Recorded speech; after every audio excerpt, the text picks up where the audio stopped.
birth of Jesus Christ is one of the most significant events in human history. Celebrated by billions of Christians around the world every December 25th, the Nativity story has become an integral part of the Christmas holiday. However, while the birth of Jesus is undoubtedly a pivotal moment, the specific date of his arrival has long been a subject of debate among scholars and theologians. According to the biblical accounts, Jesus was born during the reign of King Herod the Great. The Gospels of Matthew and Luke provide the most detailed information about the circumstances surrounding his birth, though they differ in certain details. Matthew's Gospel focuses more on the visit of the Magi, or wise men, while Luke's account emphasizes the shepherds who were visited by angels announcing the birth of the Messiah. One of the key points of contention is the time of year when Jesus was actually born. The traditional date of December 25th is not explicitly stated in the Bible, and many scholars believe this date was chosen by the early Christian church to coincide with pagan winter solstice festivals, rather than reflecting the true date of Jesus' birth. So, what does the Bible actually say about when Jesus was born? And is there any evidence to suggest he was not born in the month of December? Let's start by looking at the Gospel of Luke, which provides the most detailed information about the circumstances surrounding Jesus' birth. Luke 2 verses 1 to 7 states, "In those days Caesar Augustus issued a decree that a census should be taken of the entire Roman world. This was the first census that took place while Quirinius was governor of Syria. And everyone went to their own town to register. So Joseph also went up from the town of Nazareth in Galilee to Judea, to Bethlehem the town of David, because he belonged to the house and line of David. He went there to register with Mary, who was pledged to be married to him and was expecting a child. While they were there, the time came for the baby to be born, and she gave birth to her firstborn, a son. She wrapped him in cloths and placed him in a manger, because there was no guest room available for them." This passage provides several important clues about the timing of Jesus' birth.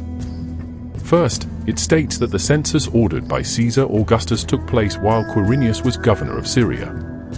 This has led many scholars to date Jesus' birth to around 6-4 BC, as Quirinius is known to have conducted a census in Judea during that time.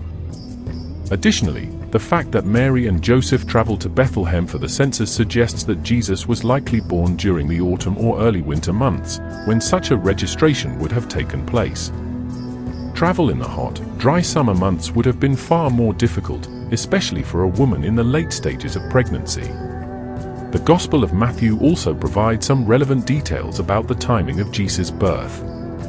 Matthew 2 verse 1 states, "After Jesus was born in Bethlehem in Judea, during the time of King Herod, Magi from the east came to Jerusalem." This places the birth of Jesus during the reign of Herod the Great, who died in 4 BC.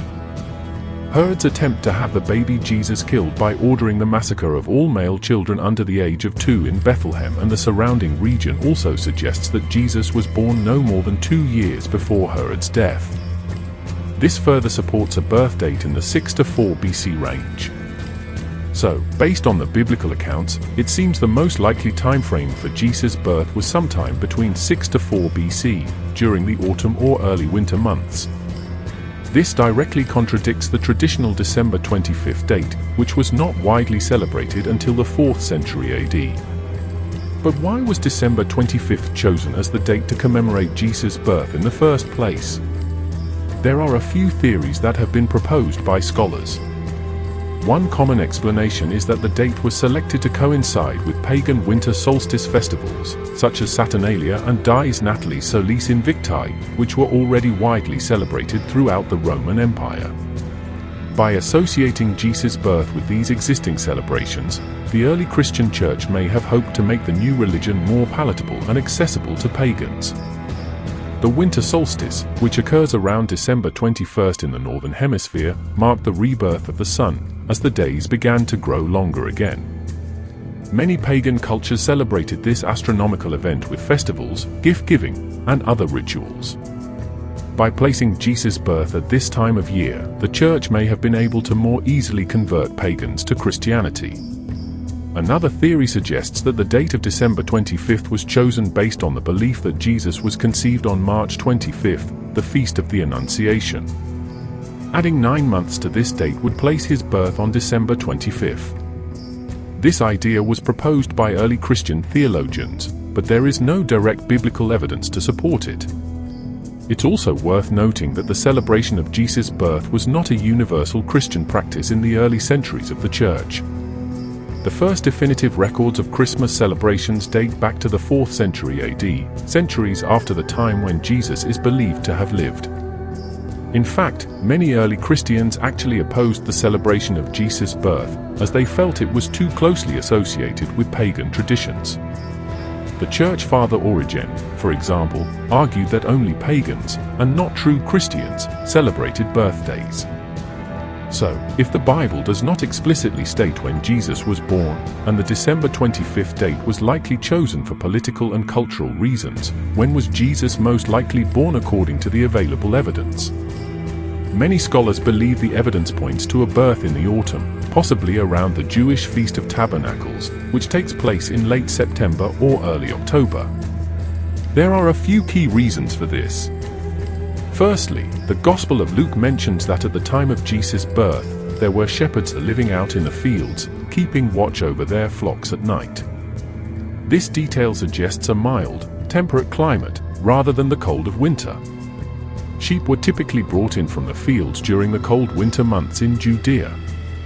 Additionally, the Feast of Tabernacles, also known as Sukkot, was a major Jewish harvest festival that involved the construction of temporary shelters or booths. The fact that Mary and Joseph could not find room at the inn, and Jesus was placed in a manger, may indicate that the Holy Family arrived in Bethlehem during this busy festival season. Some scholars also point to the census ordered by Caesar Augustus as evidence for an autumn birth.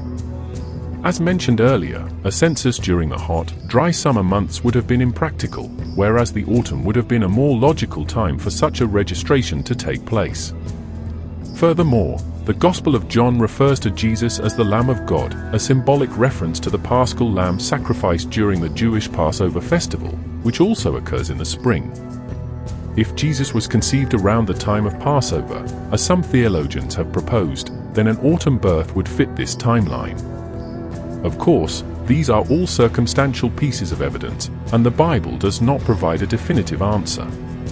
But the weight of the scholarly consensus seems to point to an autumn birth for Jesus, likely sometime around the Jewish Feast of Tabernacles in late September or early October. It's important to note that the precise date of Jesus' birth is ultimately not a matter of crucial theological importance. The significance of the Nativity story lies in the miraculous events surrounding the birth of the Messiah, not the specific calendar date.